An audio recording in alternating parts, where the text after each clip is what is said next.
I happened to be, after the experience and after having your reading, I was like, boy, this is quite unique. Here, Lisa and I are the ones stuck in an elevator, you know?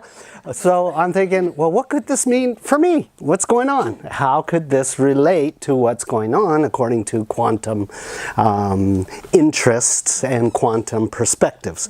So I'm thinking about it and I'm going, oh, got it. How many of you have been experiencing a lot of trials, a lot of challenges over the last couple of weeks, especially the last couple of weeks? So most people are raising their hands. Okay, it has been very deep period of processing and reprocessing. We're kind of in a state right now of meeting our deepest, darkest areas inside of ourselves at the pace that you can accept. And in facing it, all the work we've been doing so far over these nights, and it's been over a year now that we've been doing the quantum navigation work. And each of these nights I bring up a certain different topic about the quantum navigation process, and we begin to work on it from that view in, on that perspective. So as we've been accruing these lessons over these nights, certainly one of the most important topics has been to be comfortable and familiar with our own personal stories, the stories that affect us the most, the stories that we use to sabotage ourselves. And we are constantly running those stories through our mind and our emotions, and those aspects of ourselves that resist this part or denies it and wants to get to the good stuff, all that happens, what that does is it tamps that energy of the challenge, the, what do you call that?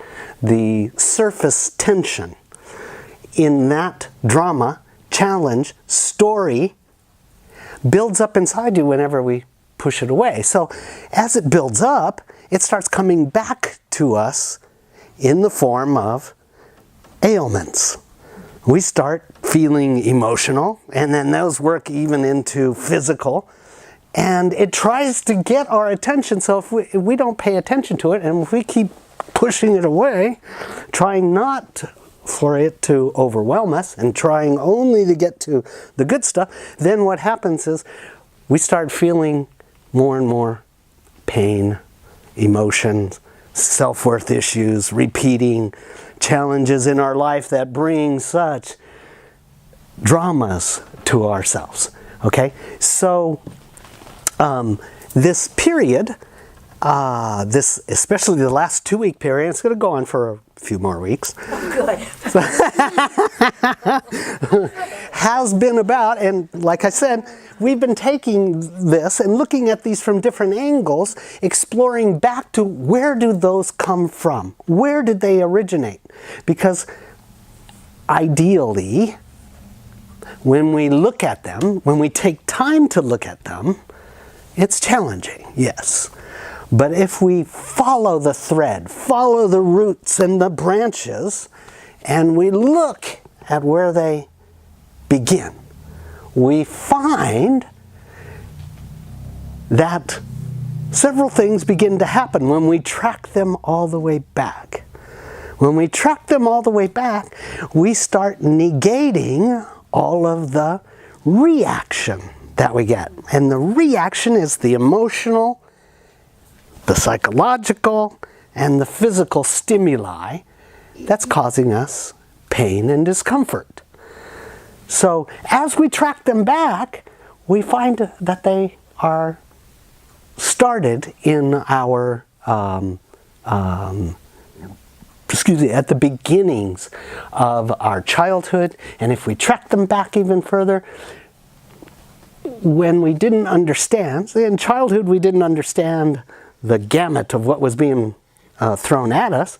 So if we track them back even further, we find out that they actually began at a period when we absolutely forgot. So what we find at the end of tracking these down is that they're stories. Stories that have accrued over time to becoming not just a story, but an emotional reaction and response, a habituation, and even physical. And so as we track them back to find out where they actually originated and how they began, we diffuse all the charges all the way up the root system and branch system. So this period of time that we had been being thrown through a particular set of challenge or energies that brought up these challenges, okay? And this is where we started facing our stories, facing the emotions and the painful traumas inside of us. So now in these next 2 weeks, well, the last 2 weeks, and it's going to go on for a little bit more, it's been coming up even stronger to revisit those and make sure you got the work done. See, we're done. We're done when we learn how to untie, I'm pointing at my shoelaces here, when we learn how to untie our own knot. Okay, so tonight, well, first of all, so knowing that this period is about revisiting, instead of feeling like you're moving forward and making progress and evolving and feeling that great feeling of integration that's happening, we're being kind of pushed back. Wait a minute, come back, look, let's go back into that dark spot. Yeah, I'm not sure you've really fully got how to disentangle yourself from the story and the emotion. So it's been about almost a movement backwards, a retrograde, if you will, back into that dark space. We've been kind of in a Pluto alignment. We've been in where we're facing the deepest, darkest parts of ourselves and not going anywhere. So if you're not going anywhere, what do? You got to make peace with who and what you are, where you are. The only way you make peace with who and what you are, where you are, is to see what the lesson that's repeating is bringing towards you for your own evolution. Because let's face it, who wants to voluntarily reopen their emotional body and reopen a traumatic situation? That's kind of like Sylvester the cat in the cartoon, when he's looking at water, he grabs the lining of the door and you just see cat's claws fighting any motion towards water. Okay, same thing. Who wants to go back into their emotional body, and what kind of natural reactions do you have? Well, the natural reaction that you would have is, oh my God, I don't want to be overwhelmed. I don't know how long it's going to take me to get out of there. So of course, you want to push it away. You don't want it to be there. But if you stand in, if you face it, and you find out how you're looking down on yourself because of it. This is another thing that comes up. You know, any emotional reaction that we have that makes us feel less than, guilty, so on, those elements, we definitely don't, you know, if they come up, we use them, face it, we're intelligent, so we use it as a litmus. Oh, this shows me how bad I am. No, no. That's a phase, but that's a phase that's needing maturity. Because in consciousness, you can't destroy consciousness, so nothing is wasted. Nothing can be destroyed. It's consciousness. So, when we looked at some of these aspects that we have gone over in each of these nights, and you two are advanced, so also your quick studies. And also in the card workshop, Jermaine went over Purusha and Prakriti. Okay, and Purusha is that state of, but Purusha is the state of consciousness. Everything came from consciousness, and it's drawn as a sphere. Okay, and there's actually, sphere is a wrong symbol to use. It's an erroneous symbol, but it does the best we can because we have to use something in this physical 3D. So a sphere shows equal dissemination in all directions. However, there's a boundary, but in consciousness there is no boundary, so it continues on. When we look at Purusha, we see one thing that's really critical to understand is that all paradox. Purusha, as consciousness, is filled with paradox. And in that paradox, if you take the sublimation of a paradox, you have duality. And the dualities are happily married. And so they're home. They're home inside each other because consciously they've integrated.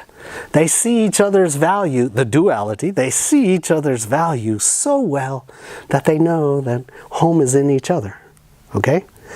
So when we're looking at ourselves and our problems, we look at them from a perspective of a dualism. So that's outside of that consciousness. That's stepped down, and the only way consciousness can step down into duality is if it allows part of itself to go unconscious. So unconsciousness causes separation. All right. So, beginning with that, let me get back to the elevator. I saw that, before I go any further with this, because I need to lay down some other groundwork, I saw in the elevator that, oh my gosh, you're not doing enough processing. How do I get to that? Well, we're all on an elevator right now with the conditions that we're facing. Meaning that everything's being done. Circumstances are drawing us back into the deepest, darkest to revisit our stories. So they're coming up. They're coming up as dualities, challenges that have not married yet. They're showing, highlighting areas where we look at ourselves in dualistic ways, not in non-dualistic. So we're polarized in how we look at ourselves. We look at our history and our actions. And those, our history and our actions, show us that the litmus, we're guilty of this, we're guilty of that. This shows how I'm not evolved or enlightened or whatever. Wrong. Wrong. It can be used that way, but like I said, it's kind of an immature version. It needs to be evolved. Okay? So when I said that in the elevator, you're not doing your work, everything is happening for your best interest. So I took it as, oh, I'm not spending enough time processing what's going on. I'm not I'm not allowing enough quiet time to bring whatever's coming up in the challenges, because they're directing the challenge, whatever coming up in those challenges, I need time to process, to see how I'm making myself the fault or the prisoner of my polarized thinking. Okay? So this is where we want to go tonight, is to look at this aspect. And tonight's topic is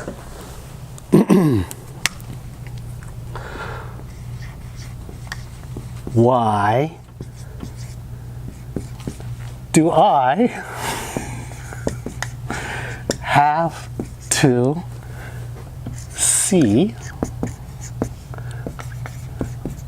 myself,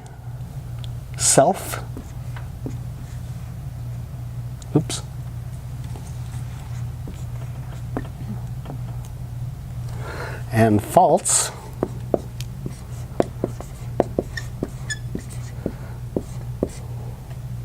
or my stories clearly? Why? Why the heck do I need to see my faults, stories, beliefs? Why do I need to see them clearly? And when I say clearly, I'm not just talking about with these eyes. I'm talking about seeing them from the perspective of non-duality, non-polarity. So you shouldn't have erased the diagram.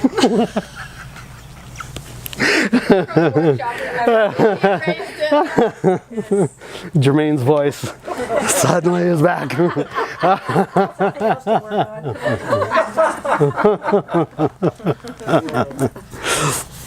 All right. Sorry. So, like I said, we don't want to go back into our stories, and we don't want the chance that they're going to overwhelm us and they're going to find an angle to point out to us absolutely undeniable that you are the wretched whatever that you are. I know, that's Who doesn't say that to themselves? At some point, you know? Now the work that we've been doing, we've been over all of these stories. We've come at this from many different angles. In fact, I've created that stages of core fears, which you've all gotten, except for Bobby and Harry. Here's 2 copies, okay? And if you can see there, these are kind of the stages that you go through the fear. Or if you look down here, you start the dissension into greater Dante's Inferno. yeah, right.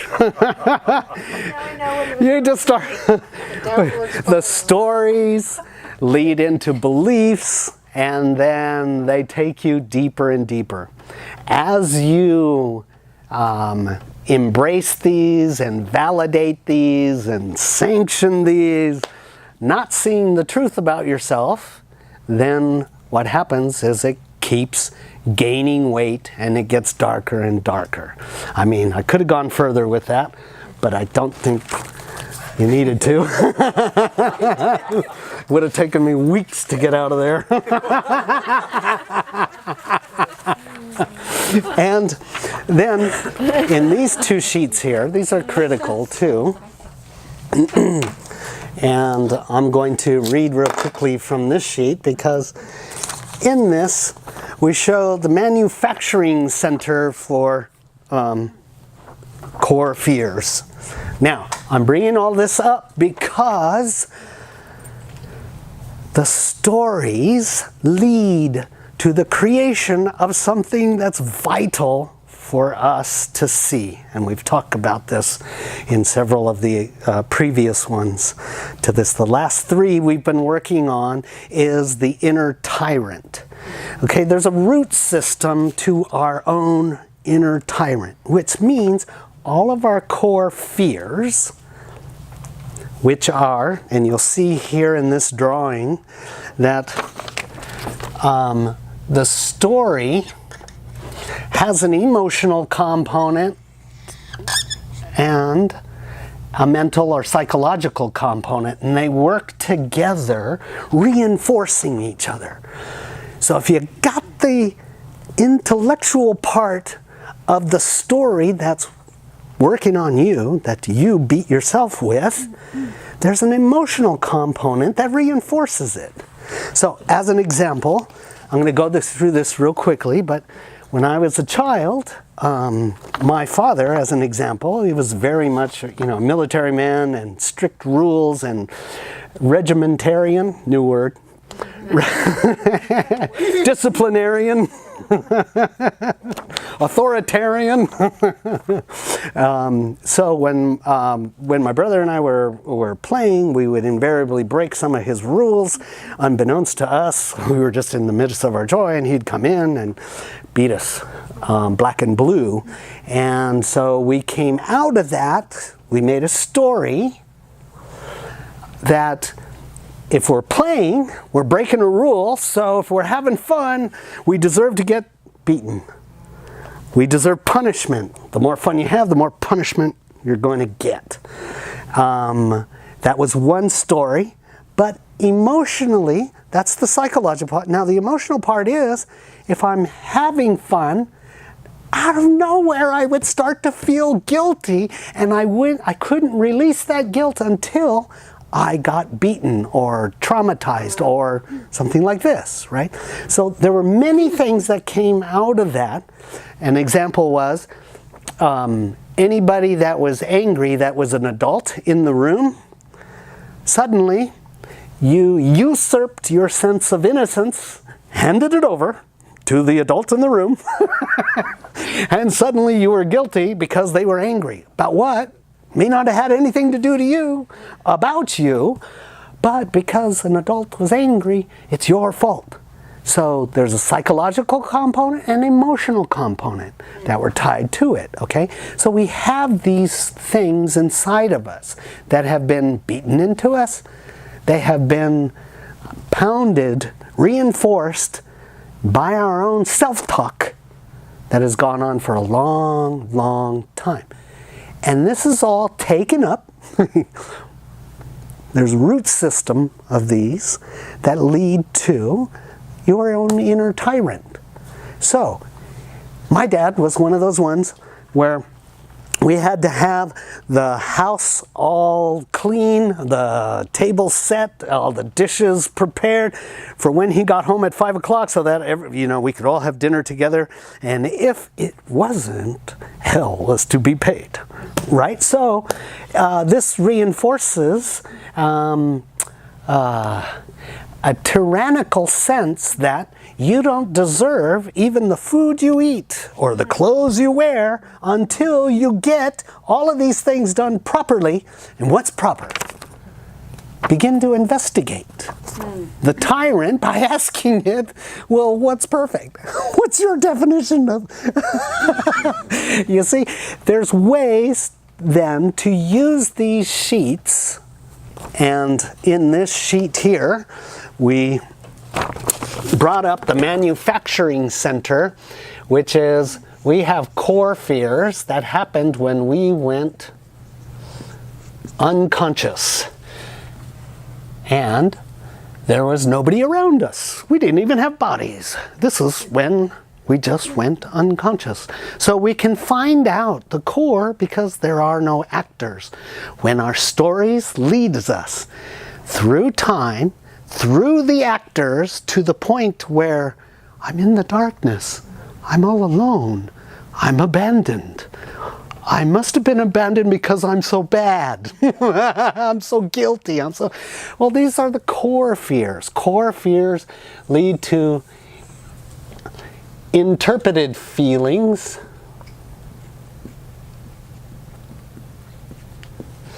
And above that, we make a story of it. We make a story first. I must be horrible. I must be unworthy. I must be flawed. God must have made me wrong. And those stories, as they keep promulgating inside of us, we keep telling the same story over and over, or slightly different, they become belief systems, which lead to trauma and abuse, And this is when we have our first actors. We needed someone to beat us, someone to treat us wrong. It started with our parents. We created unconscious parents. Of course. Of course, there are no conscious parents. Not when everything first began. And so this just kept promulgating. Unconscious parents raising unconscious kids. The paradigm. Oh my God. So trauma and abuse, we started getting our characters here. We got our actors. And with the actors, we have the places. So we have the actors, we have the events, and we have the location. That's how you know, I'm at this stage. I'm not at the belief and story or the feelings, interpreted feelings, or at the core. You're not at the core yet. And from trauma and abuse, we go to bully and bullying.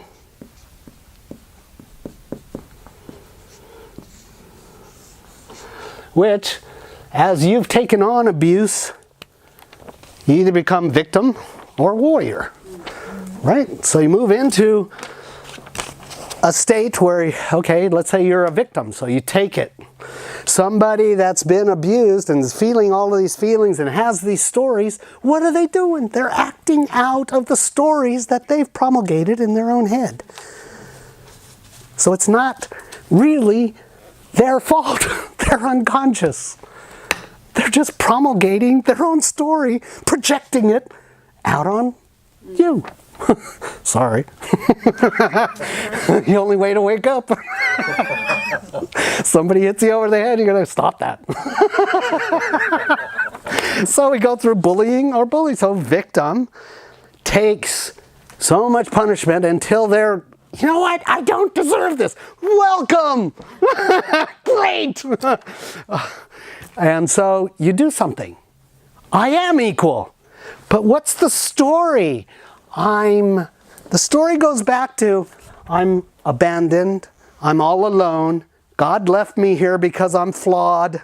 I screwed up somehow. So I'm not worthy to be equal to anybody else. I've got to take the bullying until finally what?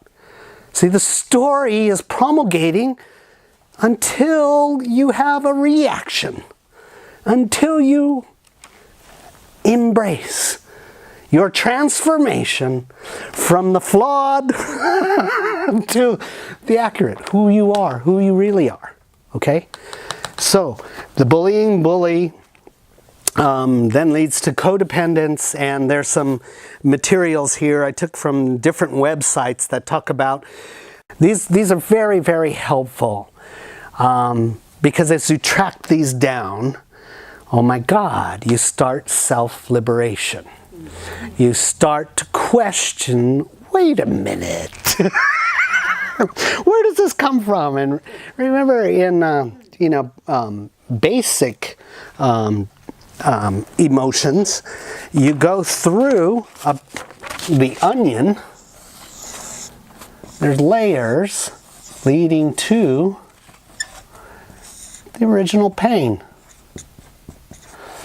Oftentimes, pain is covered by anger.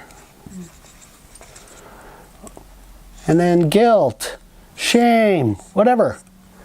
There's layers to it, right? So as we start this process, we can start moving into the onion and start neutralizing the story and the emotion. Okay, that's part one. Part two is about, what was all that for? Right now, we use them. The tyrant uses all of the history of this as evidence. You're not worthy. You really are flawed. Yep. God made you messed up. You're never gonna make it. Never. Well, in the Yoga Sutras, or in the Bhagavad Gita, I can't remember which one, I think it is the Yoga Sutras, the Creator said, you're like a crystal ball. Consciousness is like a crystal ball. Except in this crystal ball, you cannot smash it, you cannot kill it, you cannot mar it, but you can put it in dirt, and dirt will surround it. And that's when you can be distracted. So, he also said you cannot add to or take away from the perfection that you are. But you can be distracted. So consciousness is made perfect. The Creator said, I made you perfect. So if He made you perfect, then it's the stories that are the dirt. The patina around the crystal clear sphere of consciousness that you are. So that is all about remembering and exploring all this stories and stuff that keep you asleep. All right? Now, I have, as I said earlier, I have new material that I want to bring out, so I have to lay down some groundwork and kind of quickly go over some of the elements that we have been going over the last few of these sessions. So I'm going to now go back to this drawing, or go to this drawing. We have a Möbius, or let's just say, everybody familiar with a Möbius? Okay, so Möbius flows freely from one side to another so long as there's no obstruction in the center. And so we can call one side negative and one side positive. And so long as the flow remains, so long as it's unobstructed, this will continue ad infinitum. And we can put that over an individual. And I've gone over this before.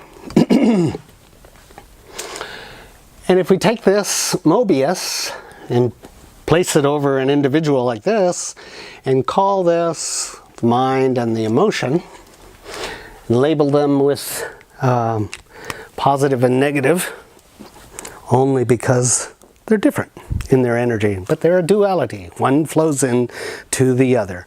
And so, as I've gone over this before, as we come into this world, we're children, and the emotional body is completely wide open. And there's nothing up here, because there's no experience. We just got here, coming from Great Spirit. So, the emotional body is wide open. And as we meet trauma and challenge, ooh, ouch, this emotional body begins shrinkage. And we'll draw the core, or the challenge, the issue. And so the emotional body starts to contract, while at the same time, the mental body starts to expand, because in the mental body, there's no emotions, feels nice and comfortable, and we can find a logical reason to deal with this emotional trauma, and it's a lot more comfortable.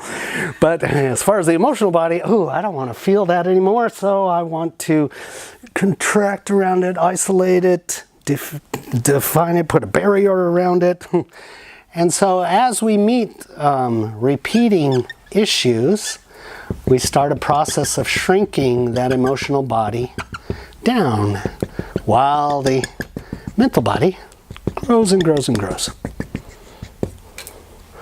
So, over time, and as we get older, we start to miss the great connection that we had as a child, where we felt completely fluid and engaged with the universe, in touch with everything, especially our magic and our spontaneity.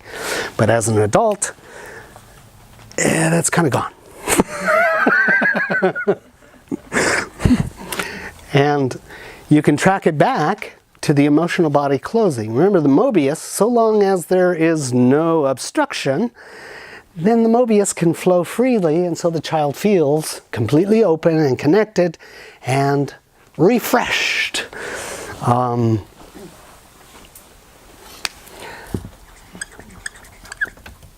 And this process is kind of like the same process that if you were to put pressure on your arm and restrict the flow flowing through your arm, the body goes through stages. And those stages start to get cold, then it starts to get numb, then it gets painful, then you may get the pins and needles, and then it goes absolutely numb.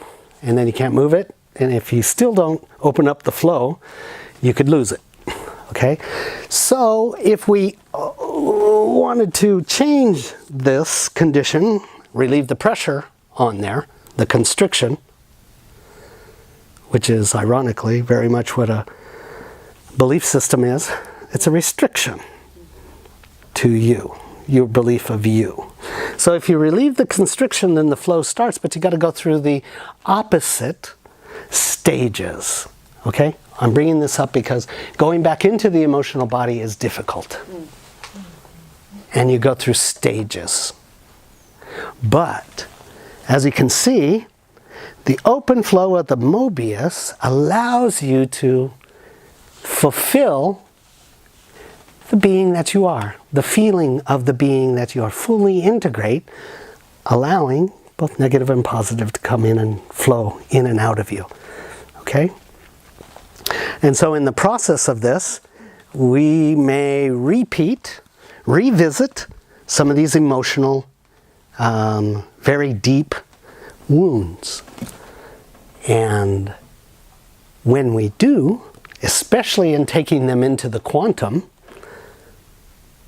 they assist in disassembling and detangling and showing you the mountain you made out of a molehill.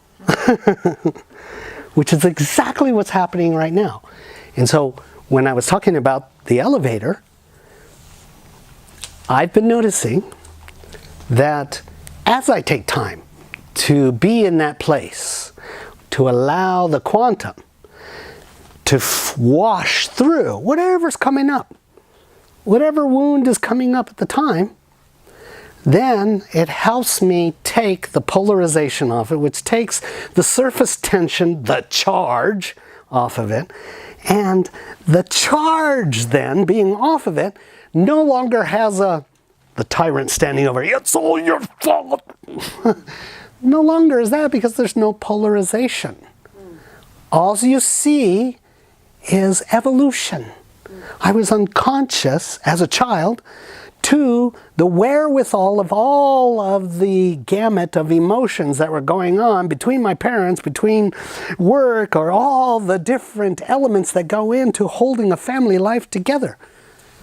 And I interpreted all about me, against me.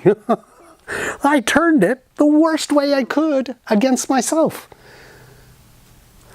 And this is what going into the quantum really helps us with, is as you feel the quantum, you're no longer holding on to an identity, because you feel yourself everywhere. You feel fulfilled, so there's no polarization. There's no tyrant to go, aha, fuel. I'll beat you with this. Okay, so remember this aspect, because let's see if I can get to this board here without moving things over. Let me show you something else. I'm leading somewhere to show you something new, okay? But I've got to, as I said, I've got to go over some older stuff first. Now, we've been over this a number of times, and you've had higher authorities than I speaking about this. I'm looking at my wife, who brings through Germain. In our solar system, I'm talking about another element that's playing on us that is vital to understand. So, give me a moment here. This is our galaxy. Oops.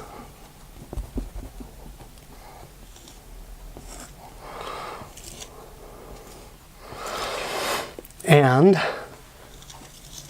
this is our solar system, and we've been under the galactic disk for the last 13,000 years, and we have crossed over to the top. So we're up here somewhere for another 13,000 years. And this matters because the galaxy has an energy field that is toroidal in nature, which creates a dynamic underneath the disk. It is projective,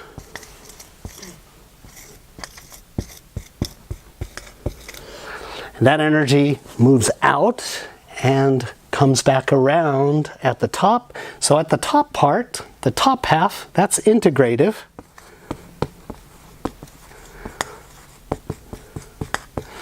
The bottom half, being projective, is separative. Separative is really good because it helps us understand and explore as a separate being from the all. A separate identification, we get to explore the reality. So a separative existence, this is called very masculine.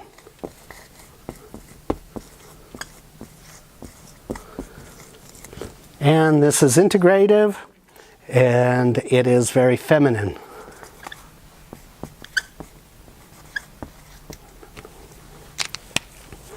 All right, that stuff we know. So now we're up at an area where we're starting to move into the integrative. Now, here's an important aspect, is that on this bottom part, we've been in a condition that has seen where time seems like it is so long. As we entered in under the disk, time seems to have been so long and separate. And as we've gone through the 13,000 years and moved closer to the galactic disk, time seems to have spiraled, getting faster and faster. Okay? That creates a condition that is very much like a centrifuge. And if you notice a centrifuge like when you go to give blood, and if you ever had the chance of observing in a hospital, when they put it in the centrifuge after it goes around and around and around, the blood comes out, and you can see that the blood is separated into densities. That's natural order. Okay, so it's almost like a rainbow of density. Okay, consciousness does the same thing. So as we start spinning faster and faster and faster, we start changing from an externalized viewpoint of reality and progression, meaning we take our cues of evolution from how much we're advancing in our job, however, but you get the point. As the reality starts spinning faster and faster, no longer are you able to take a cue, because anytime you take a litmus of a cue, it's moving like a hurricane, and you're in the center of the hurricane, it's just moving so fast around you, and you're trying to hold on to reality, and reality, if you try to hold on, it's going to take you into a wild swing, a wild whirlwind fused. So there's no safety and security and sense of stability on external things anymore.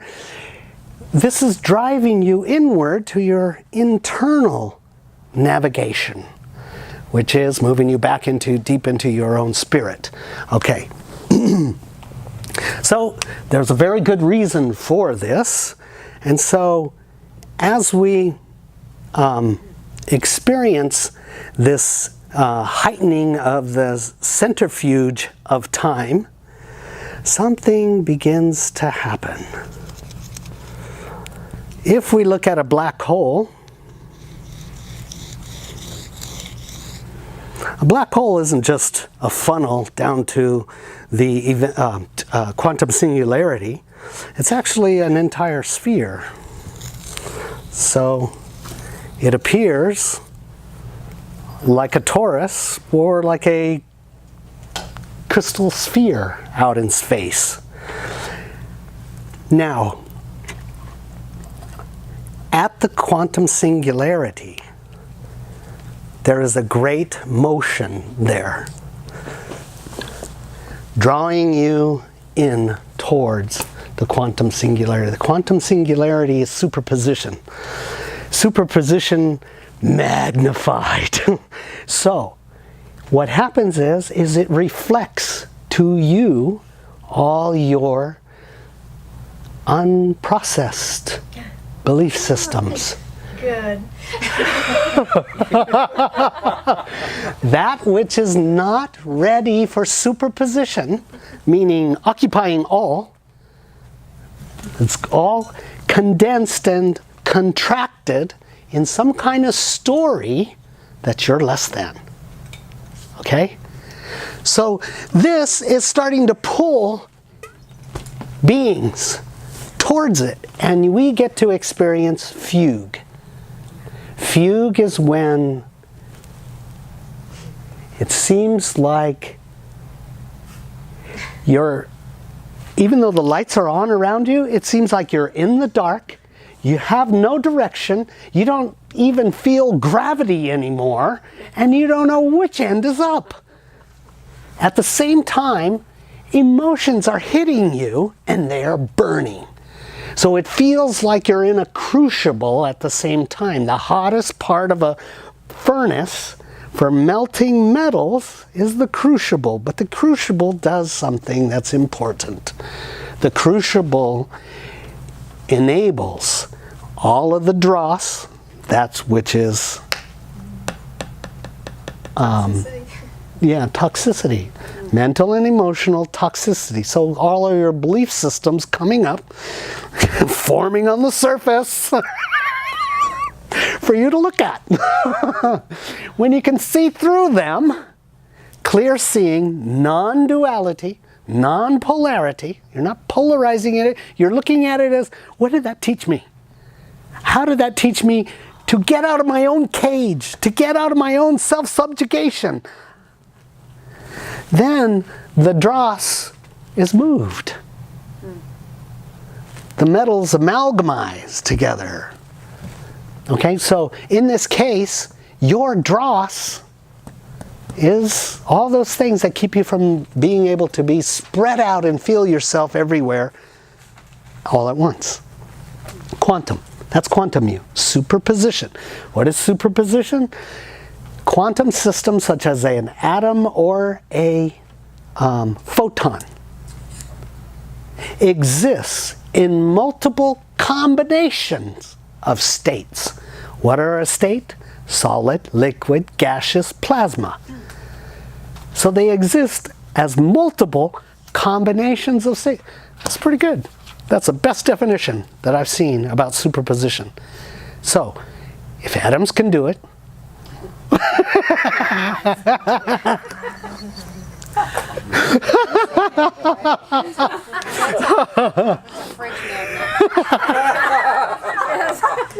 that's pretty good. Okay, so here, this sphere, this quantum singularity is more than you think. I have one more board. Good. Now, we were just talking about Purusha as being the sphere of consciousness, and it's everywhere. There is no place that it isn't, so we can't really draw it as a circle or a sphere because it's everywhere. And so at some point, Purusha makes a decision. I wonder what it would be like not to know myself. And in that moment, I must have thought it was a good idea because it promulgated the change and created separation, created existence. There we go. Uh-oh, we have a prop. Yeah, we got a prop. We got a prop. We got a prop. It was either the crystal ball or the balloon. So, if this is consciousness, consciousness is malleable, holographic and fractal. We've gone over that a number of times throughout the course of these evening sessions. So everybody knows what fractal and holographic is. Consciousness has quantum properties to it, so it's very important to understand just those three basic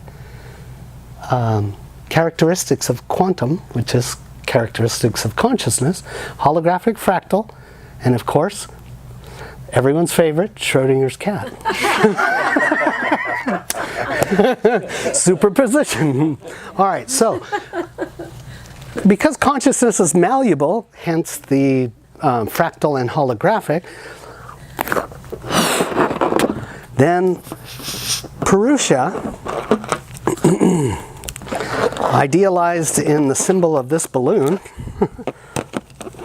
decides that its fabric is malleable, so it simply decides, oh, well, if part of me is going to go to sleep, I have to provide a space for the sleeping. But remember, the sleeping is still part of Purusha, okay? We'll call this Purusha, it's got the hat. It's the boss. So Purusha separates into awake and that which went to sleep. So at the moment of sleep, separation happened. So all the paradoxes that are inside of this now decide, just like this balloon, we have to separate. Why? Because only conscious compassion, conscious, aware compassion holds them together, reunites the dualities. In unconsciousness, what? Go ahead and insert. Okay, after the Card workshop. card workshop on Monday, I was off. I stayed from work and to integrate, and I was in the shower, and I was just overcome with compassion. It was just. Oh wow! I didn't know this. I didn't know this story. Yeah. Wow. Yes, it's when consciousness awakens to duality, then it has compassion for itself in separation. So nothing has been wasted. Everything has been valuable. The roots of unconsciousness made it possible to create the tree, the trunk, and the branches that reach up into consciousness and provide all the fruits and flowers of consciousness. So, you're going to ask something? No. No, okay. All right. So, when Purusha relegated a portion of itself to go unconscious, inside of the unconsciousness, immediately the dualities, the paradox, separate into dualities, equal opposites. Now they start, as you've seen Asclepius's spiral, its staff, Asclepius staff. It's the symbol for the medical industry, the two spirals, right? Start off small at a very point. There's a straight beam. Starts off small and the spirals come back to the top and they disappear because that's integration. So the spiral is going a little bit of this, the season, a little bit of this, a little bit of that, a little bit of this, a little bit of that, over and over and over and over and over and over until you wake up. Till you find compassion for your equal opposite, and then apply them to all the complete array, infinite array of dualities in you. Okay? So, Purusha then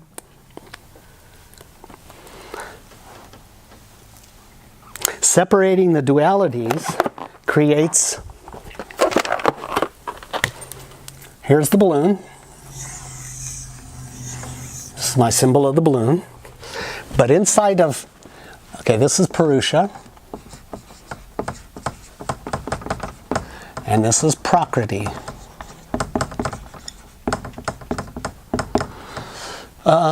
Purusha, its mandate is assistance without interference.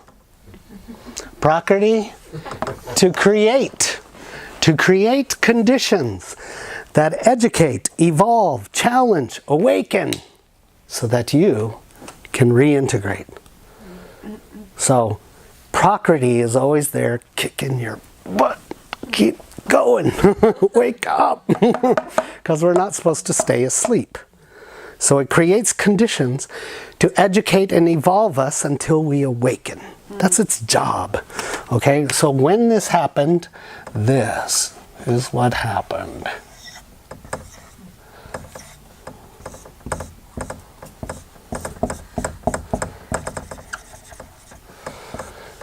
The dualities are created. And that's how we experience. We have DNA strands. If you look at the DNA strands, they have linkages. A little bit of the one side and the other. Without it, nothing can be created. Okay? So, in one of the previous nights, I went over the eye of the needle, and I talked about how what's the passage? It is easier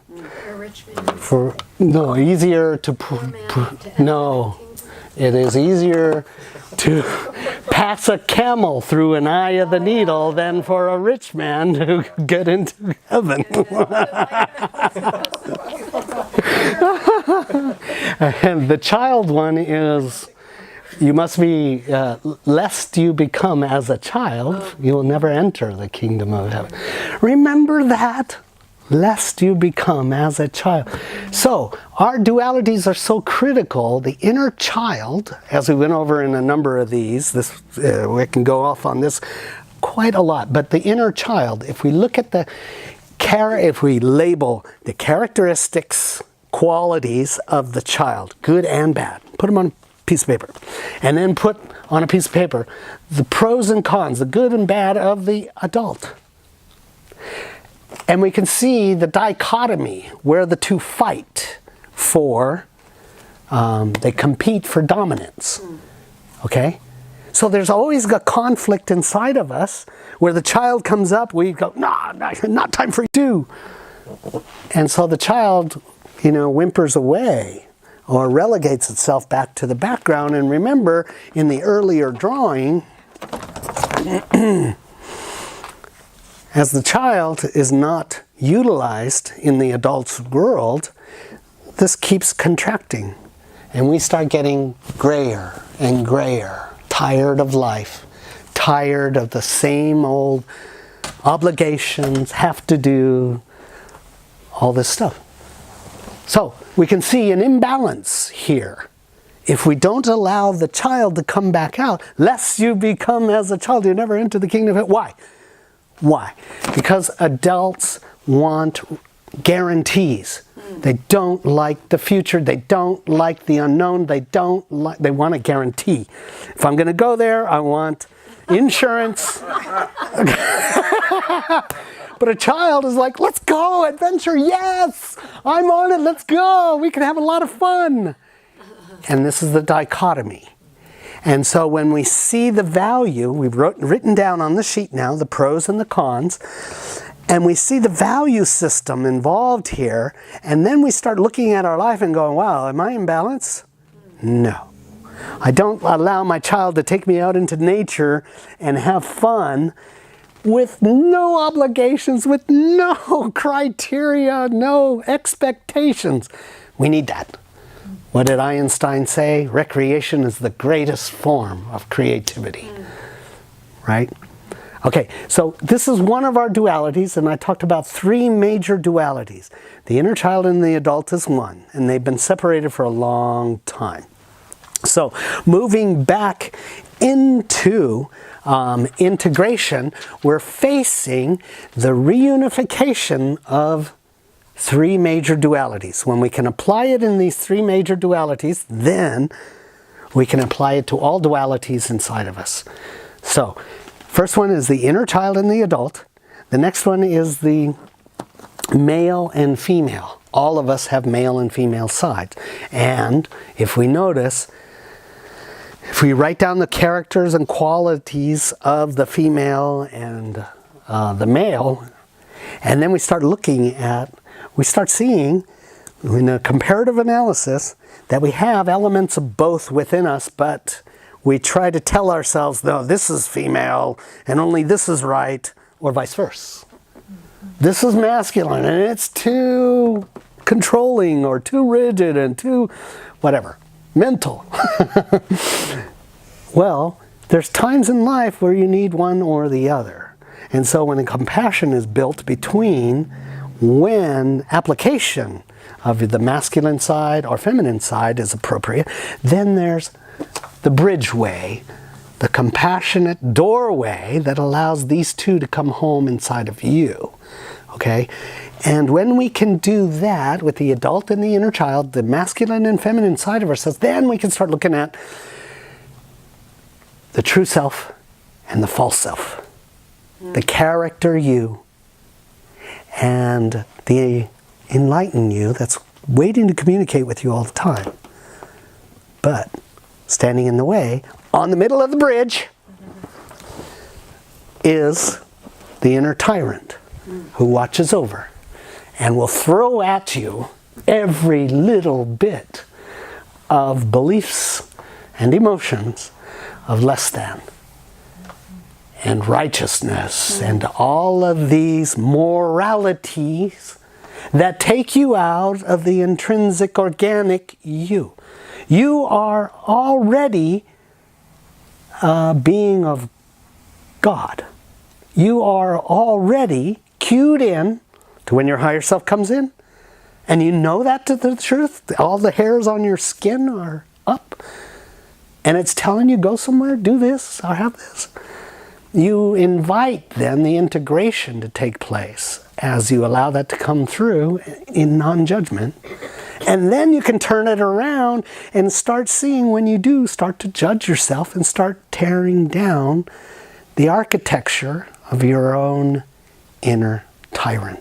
But we have to become aware of those unconscious voices that we constantly do. I'm going to finish up here pretty soon, but I was like my wife, sitting at my desk with the burden of a big company, and I felt at times that I had so much responsibility that was over and above what was being asked of me, because it was my tyrant that was promulgating me and kicking me because I was unconscious to my own self-worth.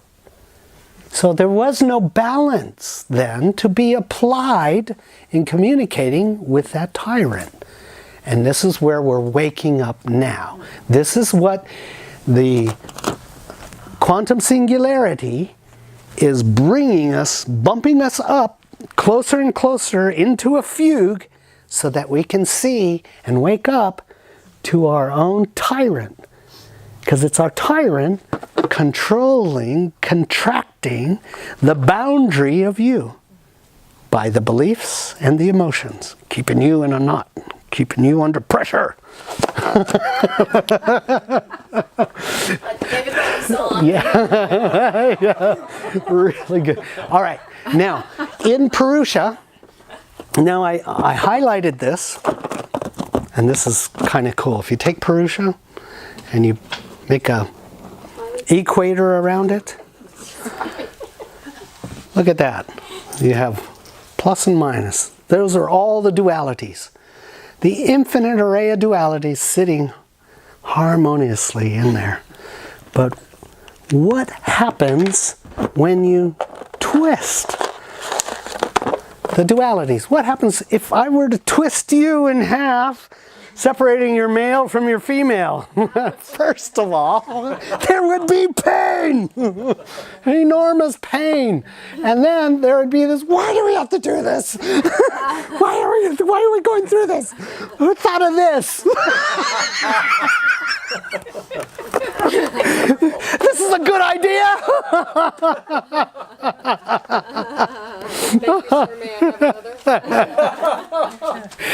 And so many of our core fears, pains, shames, guilts, angers, if I was to twist you in half, wouldn't you be angry? Who would you be angry at? Me, of course, because I twisted you. The one who did the twisting. The one who twisted it, right. So Anger at God. our anger at God is huge. But look at how narcissistic we are. Because I'm angry at God, oh shoot, He's perfect, I'm not, I messed up, I'm guilty. Oh, wow. I'm angry at God because the twisting, but now I'm guilty, so now I got to play out this, I got to do penance. How many lifetimes? Who's there to judge how many penances you do until it's enough? It's you waking up. It's you waking up. It's you waking up. So the pain becomes the waking up factor. How many times you repeat the pain shows you actually what a hero you are. You're willing to go through what to wake up? That's all that can be said about that. And just infinite humility for what you go through in you. Ron, when you get in touch with the, when you get angry at God and you get in touch with that anger, Yeah. what is that like? Is it like an intense rage? Yes, it is rage. It is rage. But rage can focus you. Now, think about this. I've had my bouts. And I know as a parent, I want to know what my son feels. And so does the Creator. So He wants to know what you feel and why you feel that way. And when I did, I let out my rage. But I was also at the point where I could be centered, release what I said, and wait for an answer. And when I did, He came back and showed me. And oh my God, was I humbled tremendously. Because my eyes, that's when the doors started opening and all these things. He started coming back and showing me, oh, you're ready. You're ready now. Well, it's been coming up in my dreams. These intense rage. I can feel it. Good. You're not making yourself guilty? Or are you allowing yourself to feel guilty for the rage? I'm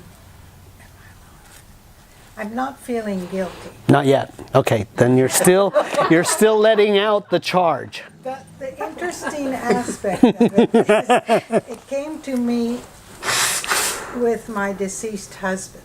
Uh-huh. And I said to him, "You're dead."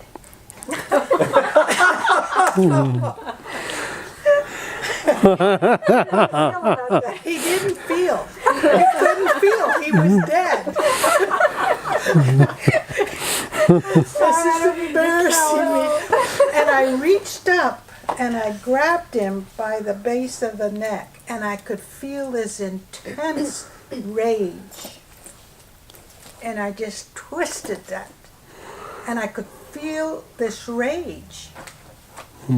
It was so intense. I've never felt it. Keep going back. Every time you go back, it starts to dissipate part of the charge and release the charge. Still doing the same thing. Yeah. And then the next night, I have another dream with the rage again. But this is with, like I'm seeing a lot of little children. Blondes, brunettes, dark-haired, all kinds of children. And I'm feeling that intense rage again. Why? I don't know. It's in a dream. Okay. When you're in the dream, try to become aware and conscious enough to ask, why am I, or go into meditation in the quantum, ask those questions. The rage is going to take you to enlightenment on that subject. Okay. It'll take it, but you've got to be willing to empty the charge. So each time you go back and you feel rage, is allowing the charge to come out.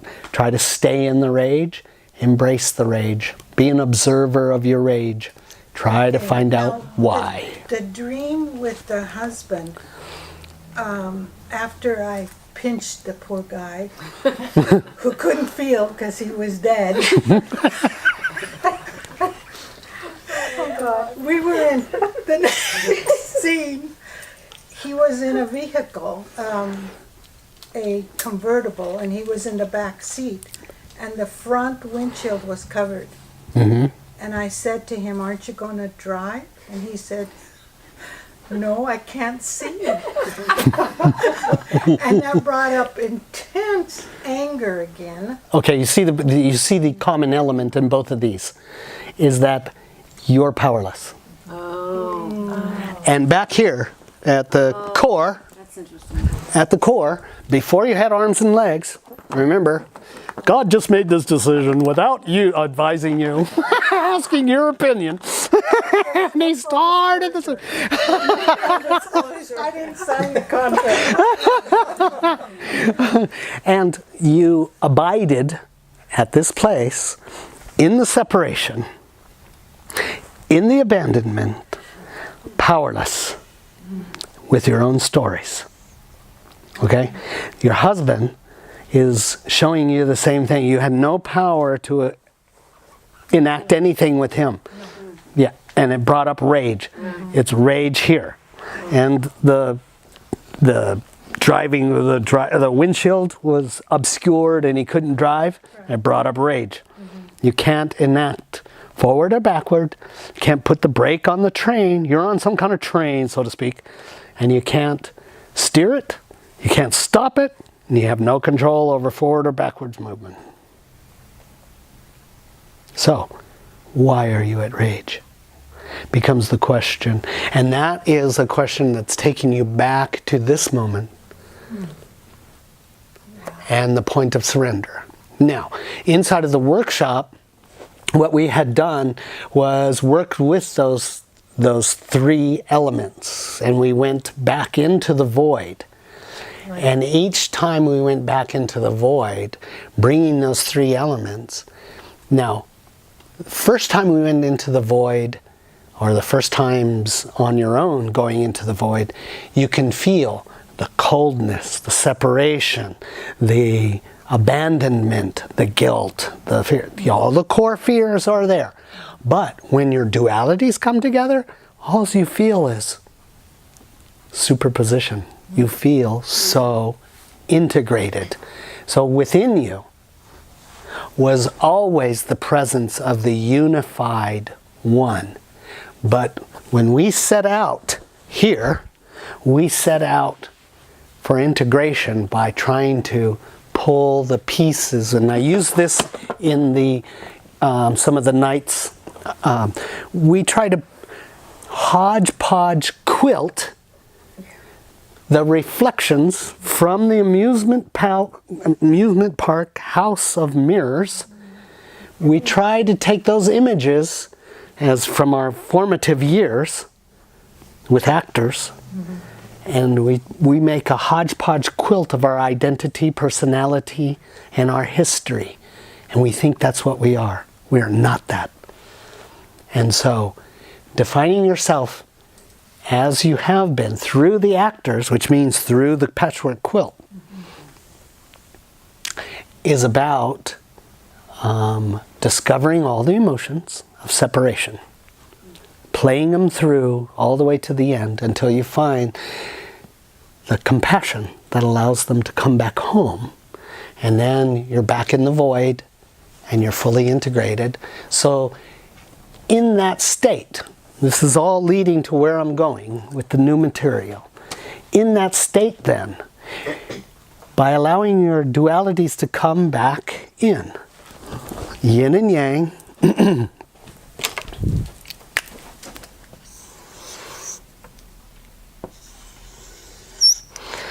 there is a direct bridge that sits right here. And remember the Möbius?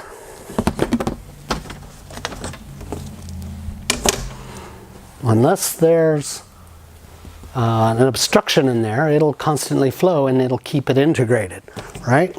But here, when we went unconscious, right on the bridge, for all our dualities, our three major dualities, this bridge becomes the eye of the needle. You and Purusha did this. Purusha did this in your heart. You sit here on all your dualities. And so the eye of the needle is this little juncture, this twist, this contraction. So when we have no more stories, or we've disassembled the false stories that exist, one's contraction, one's expansion, right? Bottom side is contraction, maximum contraction, just like in a sun. Maximum contraction at its core, and you have fusion taking place that keeps it balanced. And that's the expansion. Your heart is like a sun, but you're like a Taurus. This is actually the Taurus. So it has, see this? This is more like this. So the quantum singularity is the point of view. You are the core. You sit at the core of the universe, the core of the core of the universe. So your beingness spreads out everywhere. This is really a beautiful interplay of this Taurus where you're like a strand here, but you're also here at the core. And I don't know if you've seen Alex Gray. He has a great, beautiful image of, it looks like a man like being at the core of a Taurus. I'll bring it up here. Yeah. His artwork is just stunning. He's has a nice name too. I can't remember the name, but it's a nice name. Ron, how long on the shoulder? I'm just about there. Just for the battery. And Oh, okay. Oops. Hey. I'm specifically talking about this. Oh, that one. Wait, It just went off. Oh. This? Okay. isn't that? Oh, yeah. That's you. Sitting at the core of Purusha and Prakriti.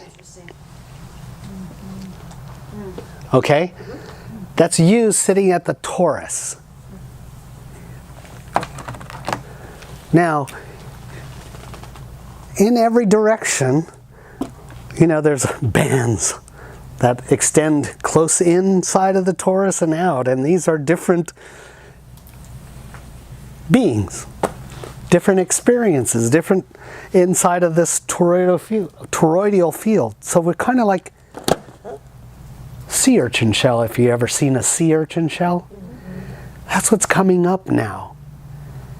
as you start to move deeper into your center and core, through letting go of this, or seeing through the stories, and the stories that create the root systems to the, what do you call it, inner tyrant. As you disassemble the inner tyrant, then what's left? You're free to bring both of these dualities together so you feel fed by yourself. You no longer are trapped down here in separation. I am so bad. I'm not worthy of this. Maybe, for 10 minutes in my meditation, you can come through Christ.